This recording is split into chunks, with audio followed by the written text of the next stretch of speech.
And hello and welcome. This is Iris Benrubi, your host on building relationships in isolation. And I'm really thrilled to have Svava Brooks. Welcome, Svava. Thank you for having me. I really appreciate it. And the challenges with technology and the human challenges right now, we are persevering and finding a way to connect and support one another. And for that, I'm grateful. So glad to be here. All right, great. So let me ask you, we have people all over the spectrum, from the single men and women that are pulling their hair out because they're feeling lonely, they're missing that connection, to the people that are in relationship, in families that are all sharing a really small space, lucky if they can go out for a walk or get some exercise. What is the opportunity in here? Because I really believe this is an opportunity. What do you see? That I'm really glad that you're framing it that way. And I just want to start by, often, my background is trauma, and as a trauma recovery coach, I look at things through the trauma lens. So I always want to start with, instead of maybe looking at it as a problem, what's the solution here? What are we being invited to learn from this, or to grow from this experience? So what I also want to present is that if you have a traumatic past, this may show up differently for you, by both individually and in your relationship. So I just wanted to put that out there. And for if you, what we are going through now collectively has been your world. Like, you have been self-isolating for a while. You've been very mindful of who you're hanging out with, what your triggers are. You've worked really diligently of creating a safe routine, very protective of your safe space. This may seem okay. Now, welcome to my world. This is how I've lived, right? And then there are others that are having a really hard time being confined to a certain space, limited connection, and being told what to do. I mean, as humans, most of us do not like that. So what I see here, it's different for different people, but I think ultimately what we're all being asked to is to reflect for ourselves, a little bit of inward facing assessments. And again, not from a place, there's something wrong with you. I just want to always be careful. Our bodies always responds to being judged or criticized. So let's just be, kind towards ourselves. But how can you take a look at, what's going on in your life? What are things that have been removed from your life that maybe in this process of being simplified, you are being invited to take a look at things? And usually the things that are most alive in front of us, whether we like it or not, are most often the things that we're being invited to learn from. So I don't know if that answered your question. Yeah, I mean, it certainly is a start. So let's move it from the theoretical, because I totally agree with you. What are some of the things that they have the opportunity to learn? What do you see? Well, I think, like I said, going inward, it's all about taking care of yourself, because how we relate to other people, it all starts with you, right? And so how are you tending to your needs?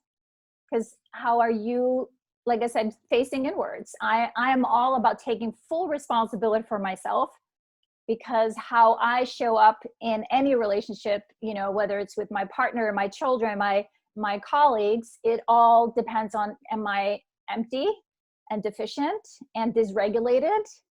Or have I gone out of my way to take really good care of this body, especially now, especially because of the uncertainty? So I say scale it way down and take really good care of your body, like a self-care routine that you can break down in, food, sleep, water, movement. I was going to say, let's get really specific. What can people do? Because we all have a level of self-compassion, self-care that's our normal. It may be very different than what your neighbor or your sister does. So what would be some of the things you would hope our viewers could take on to help them deal with the anxiety, the worry, the stress that comes up for them? Well, let me just give you my routine, right? Because, in this body, I'm just as challenged as everybody else. So like this morning, I woke up, it's a gloomy day. I noticed my energy wasn't as high as it's been when it's sunny out. So I started by placing my hand on my heart and basically checking in with myself, feeling the warmth from myself on my hand, and really reminding myself, right, I am here, I am here, I am here. Because when I'm stressed, like most humans, we tend to dissociate. We like to just come up into our bodies and start overthinking about things and planning. But coming into our body and being present with whatever is here. So after I did a little bit of that, I went and got my glass of water, got my coffee pot going. I walked into the living room and I sat down and I meditated for 30 minutes. And part of my meditation is a lot about noticing what's going on inside of me. It's a mindfulness awareness practice. Again, because I was so up here coming into my body, and I could just feel the energy, the tension in the back of my neck and my spine slowly relax. I could feel myself take a deep breath. And then I had a couple of phone calls with my family in Iceland that are all worried about us here in the States, what's going on. So I got to connect with people, talk to people, see people. And then I had my breakfast, very wholesome, earthy, all the vitamins and the nutrients that I needed to go through to get through my morning. And then I worked out. I work out at home. I have small hand weights. I move my body. I'm a big believer in moving our hips and our psoas muscles because they're the ones that get tight the first. And then I found myself here. So that's my day so far. Yeah, and I can relate to that because I can say that probably for many years I've been hungering for space, and it's like a great idea, but I don't actually act on it because I'm busy and rushing and intense and getting the next program up and talking to clients and la la la, right? And then in the space, I've actually consciously made the decision to slow down. Even as I prepared for getting on the call, I could feel the angst, okay, I've got 45 minutes, I've got to do it. So breathe and get back into my body. And I've started to meditate now. It's only 2 nights, but it is 2 nights. I've meditated for a half hour before going to sleep. And it's something, I did a 10-day meditation, Vipassana meditation about 7 years ago, 10 days, 14 hours, no speaking. I loved it. And I need to go back to it. So that's the opportunity that's opened up for me, is to slow down, be present, do the meditation.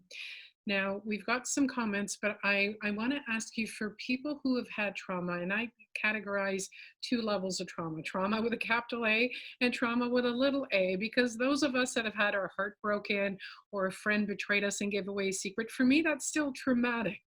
So wherever they are in that continuum, what have you noticed as a trauma coach is coming up for people during this time of isolation? I think what's happening for all of us is that our old coping strategy is showing up, right?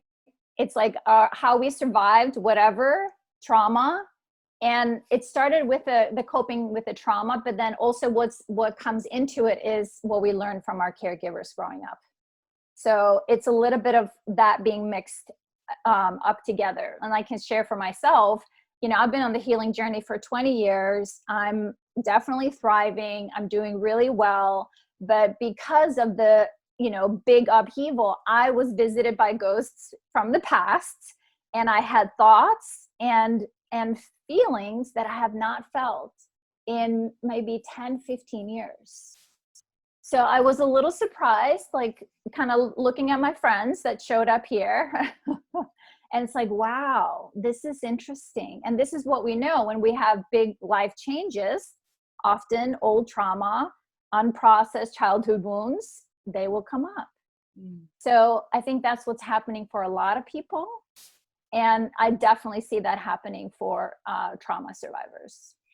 Yeah, so the retriggering of old trauma really throws us off balance.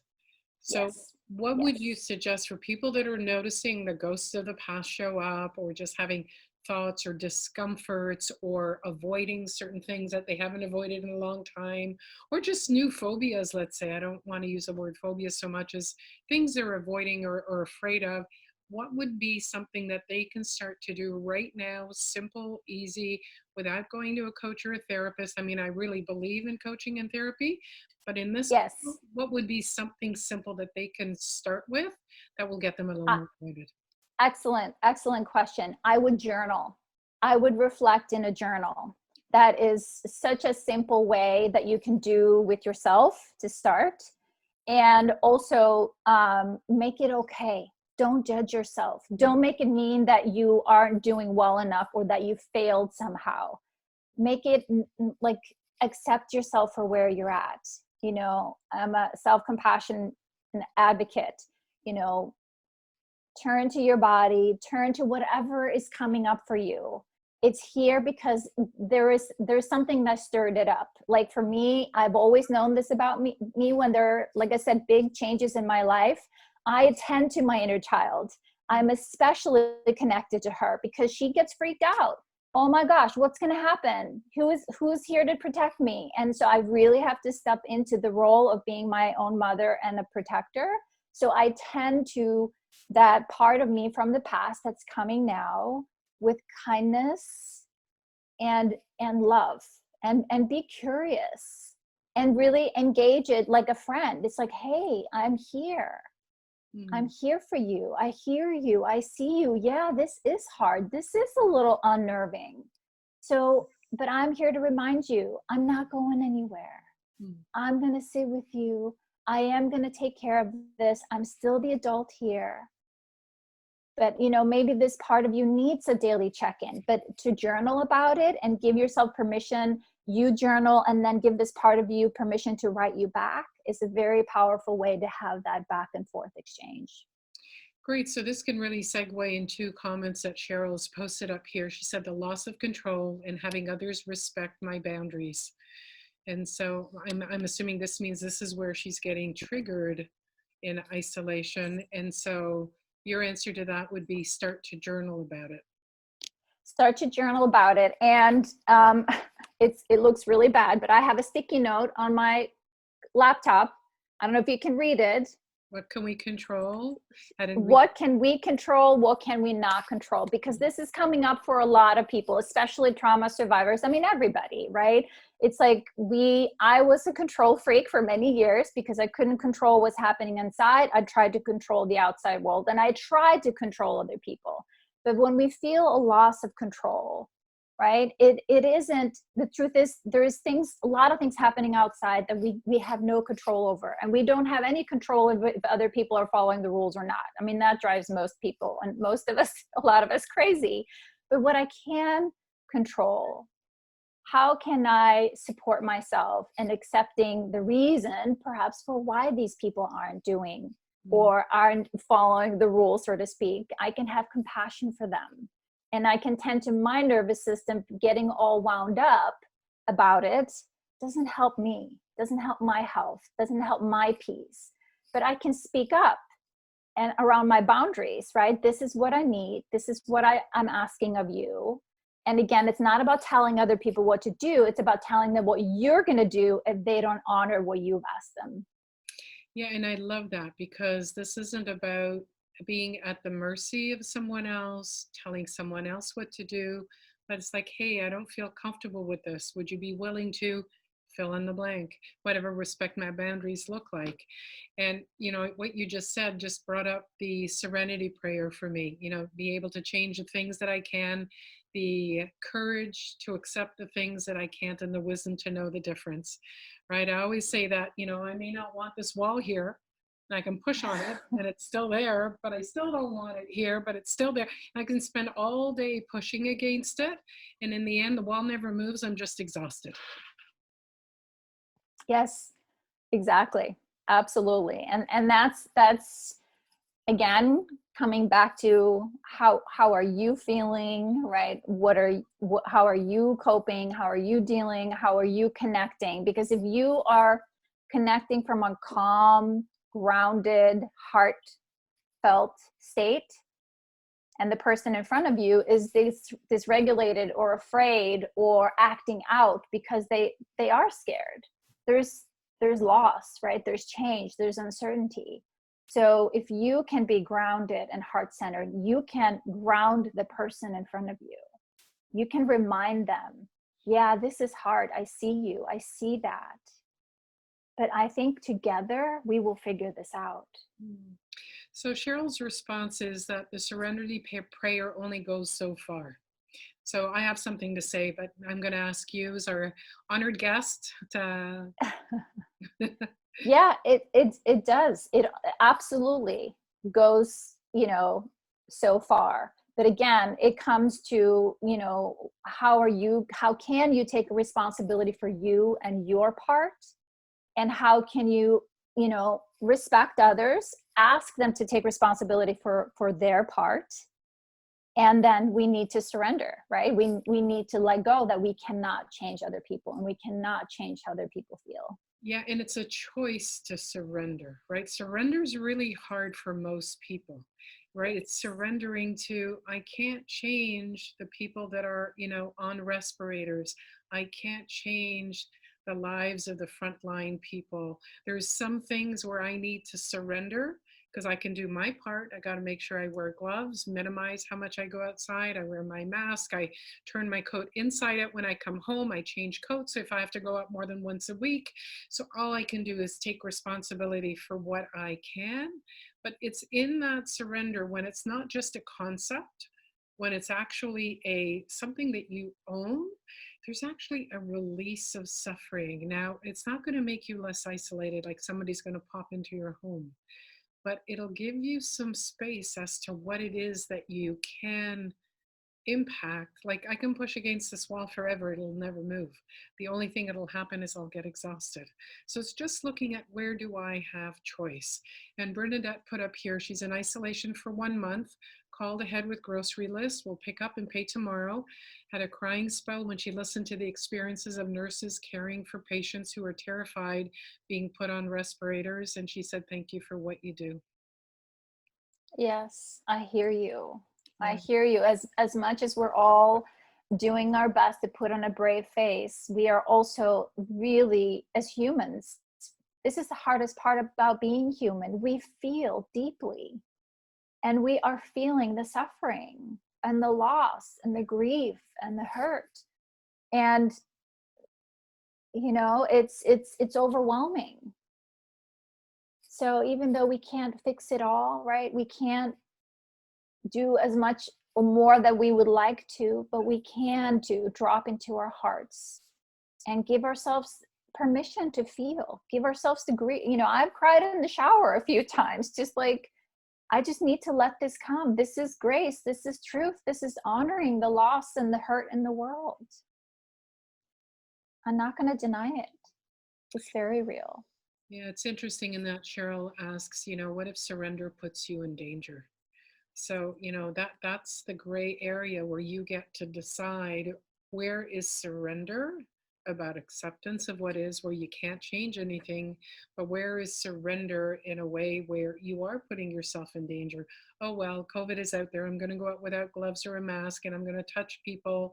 That's not what we're talking surrender. Surrender is about the areas where you can't change, where you have no say. Actually, I'm going to give you a great example. I got a video for someone yesterday. Today's Holocaust Day. And this older man, I don't remember how old he was, he must have been in his 90s, was in a big room full of people. And everybody started to stand up. And he doesn't know what's going on there. He's with his wife. I'm going to start to cry. Mm-hmm. He actually saved, I think, 665 children from Czechoslovakia around the Holocaust and brought them into Britain. And I thought, wow, a man who didn't get stopped, but what he was told that couldn't be, maybe putting him at risk, putting the people who were helping others escape at risk. And yet he stepped in to do something to make a difference in the world. So it's like, where is that surrender? Surrender to, oh, well, they live in Czechoslovakia. They're going to end up in the Holocaust. There's nothing I can do, versus, you know what? Yes, it does put me at risk and I'm willing to do something. That's what all the frontline people are doing. So it starts to become a balance of, It's a personal choice where I'm not impacting someone else. I'm not going to go get sick and bring it into my home with other people here. But just what are my values? What do I stand for? Svava, you go ahead. You said it so beautifully, that you know, and again, because it is because we care so much, right? That we want to do something, we want things to change, we want things to be different, but recognizing, you know, what is my part, what is it that I can do. And then, you know, if what you're experiencing is like, well, if I feel like if I do nothing here, it's putting me in danger, who can you connect with in your community, right? Because you may not be the only person who feels that way. Remember, we are not alone. But the minute we feel we're in danger, we often feel alone. That's a trauma response, right? We just go into our fight, flight, or freeze. So if there is a way that you can find support from someone in your environment to help you feel like, you know, the danger has passed, right? That you're no longer in danger, because feeling like you're in danger, that's a very hard place to be. And I want to acknowledge that. Yeah, and Bernadette said that you can call community for a safe place if you're in danger. Yes. Right, we're all living in Yes. different places around the world right now, given that this is great. It's an international community and we're all in Yes. different places on that curve and coming out of it. And really, it's Yes. about keeping Yes. yourself safe, setting some standards. I would love to hear Yes. back from Cheryl, who talked about bad behavior, accepting bad behavior when there is no escape. I'm not sure what that means. If you could expand on that. Svava, if there was, what else do you want our viewers to hear about self-care, how to manage their worry and their anxiety at this time where it's pretty natural to feel all this fear and this loneliness and anxiety? Yes. There's a real The threat. best, go ahead, finish. Sorry, I was going to say there's a real threat. That's all. Yes. Just, I think, to honor what we're feeling, right? To make it okay to be not okay. I Mm. mean, I'm supporting my tribe, my community. I'm live daily in my Facebook group just to have a place where people can come and say, I'm not feeling, you know, I'm feeling not okay today. This is hard. I'm struggling. And just, you know, giving people a place where they can identify, you know, on the scale to 1 to 10, this is what I'm feeling. So I would invite you to maybe even just do that in your journal, just to let the truth of what you're express or feeling to come out, Mm. right? Instead of, like I said, pretend you're okay, or right, gonna make this work. I'm not gonna be a burden, or you know, let all my feelings be shown. We live in a culture where that's not okay, right? I love that you said that because you're talking about emotional intimacy with yourself. This is what I'm feeling. I don't need to dismiss it. I don't need to pretend I'm okay with it. This is a yucky feeling, but I have the capacity to sit with it. And I'll ask you whether you agree with this, Svava, is when we learn to sit with our discomfort, that it actually dissipates over time. Yes, absolutely. And sometimes even, you know, if the feeling is too big, that you need your partner to be with you. You know, this is an opportunity for you to maybe stay with your partner. And, you know, he can't fix it or she can't fix it, right?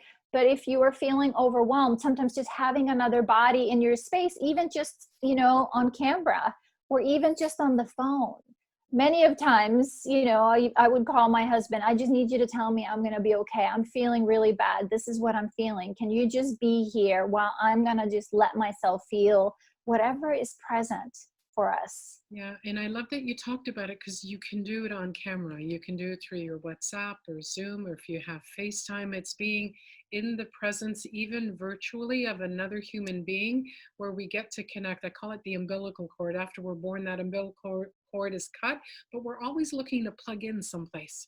If we have a partner or a best friend, someone where we can go, you know, it's like when our cell phone, wherever my cell phone is down to like 4%, you become crazy trying to plug it in someplace.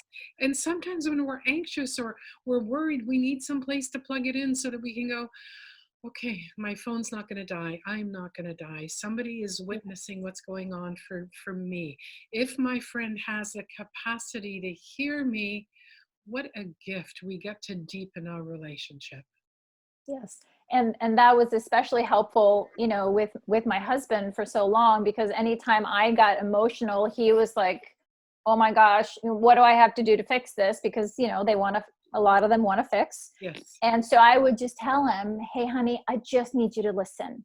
Like, this is so important to me. I've bottled my emotions this has been my journey to reclaim my authentic self after trauma, is that I just, when the feelings come, I don't hold back. They're here. And so I had to teach my husband, can you just sit here? You don't need to say anything. You don't need to fix this. This isn't your problem that I'm having feelings, because that was the other thing. He was thinking he had done something wrong if I was being emotional. I'm like, no, honey, I'm just feeling this. Some of this, yes, maybe triggered from the past, but I just need a safe person to be in this space so I can let it go. Yeah, and for single women who don't have that partner to have in their physical space, but have a best friend or a sister who really hears you, to reach out to them, because I know that a lot of people who are single are feeling like they're the only ones feeling this, or they have a lot of married friends and they figured all their married friends have each other. They're not important in this whole picture. But my own friend said to me when she was feeling isolated, she reached out to a couple and said to them, I'm feeling isolated. And they said, well, let's have dinner together. This was pre-COVID. But she opened up her mouth, opened up the possibility to have connection. Right. And if Yes. and I Yes. would invite anyone watching that if you are feeling isolated, reach out to someone, let them know you're feeling isolated, you're feeling lonely. You need to hear their voice. You need to hear your own voice other than in your head. You need to hear it Exactly. out loud in communication. And sometimes Yes. just being in contact with someone will give you that sense where the anxiety will come down a little.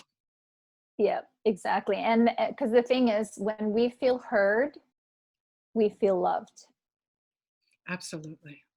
Yeah. And so absolutely finding some way. And I have a few really good girlfriends, thank goodness, and we often joke around with, we send each other's text about, are you available? I need you to hold the bucket. Basically, I need to unload, or it could be tears, it could be whatever. So the bucket zone is that, no judgment. You don't even get to say you're sorry for unloading into the bucket. It's just a safe place for you to release whatever is there for you.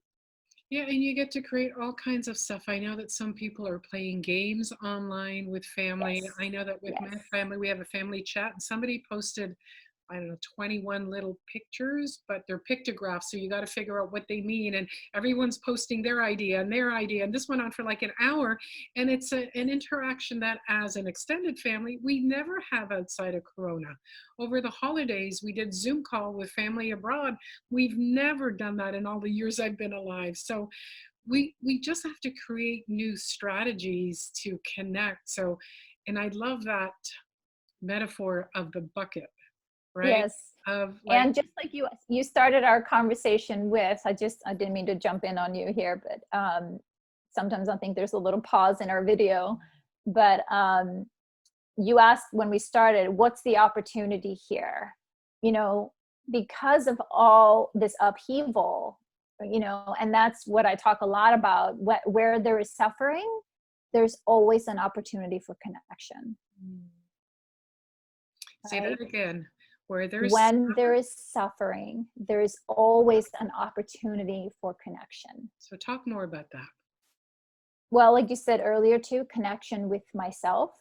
How Mm. can I turn to me? If this is what I'm feeling, there's unmet need. I've shifted from my balanced middle into chaos or control, trying to sort things out. Can I be curious about here? What's the unmet need? Can I be present for myself here to connect? Or if it's so big that I need another heart, another human, another face, another someone else delighting in me with warmth and kindness.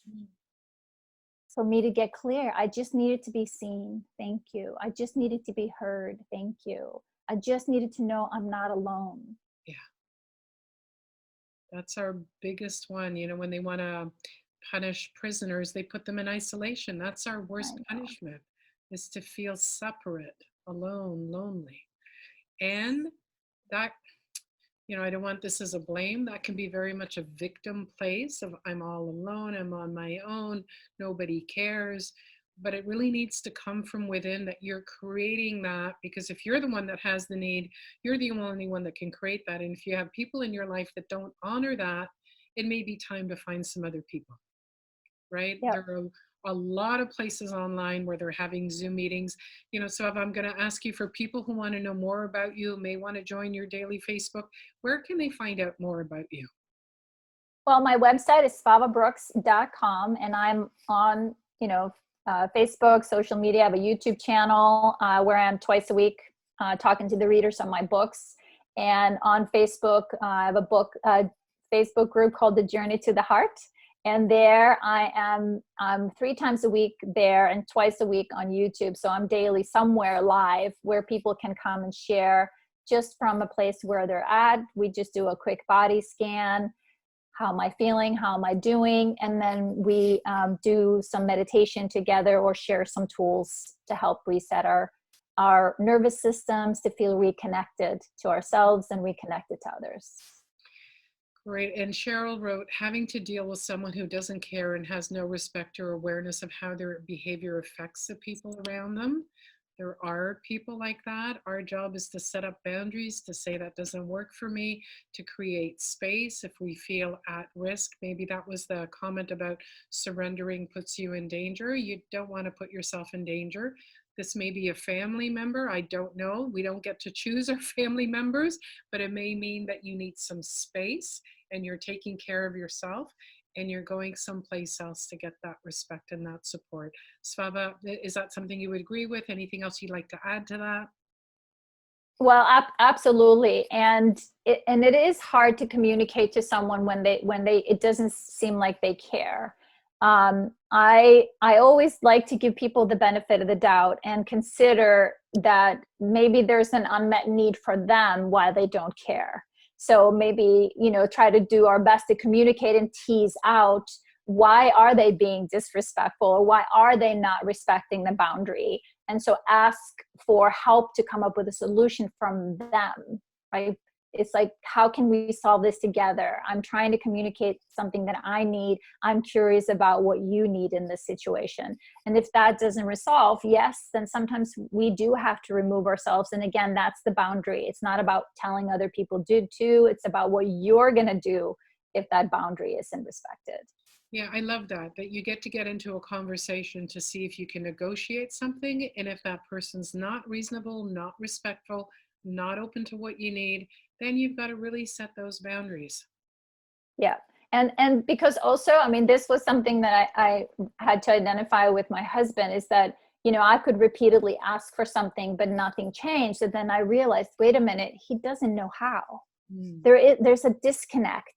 And I was able to have compassion for him around that, because there were times when he was asking things of me and I'm like, I have no interior inside experience to draw from. I don't know what that looks like or sounds like or feels like. And it felt very vulnerable to admit that. So if we can maybe recognize that maybe this person never was honored and respected, and no one honored their boundaries. So for them, this is almost a foreign concept. Just a thought. Yeah, beautiful. And with that, Svava, I want to say thank you for your time today, the strategies that you've given us, all the work that you're doing to help people through this, and the difference you make in the world. Thank you. Thank you so much for having me. And as always, I appreciate you too. Thank you.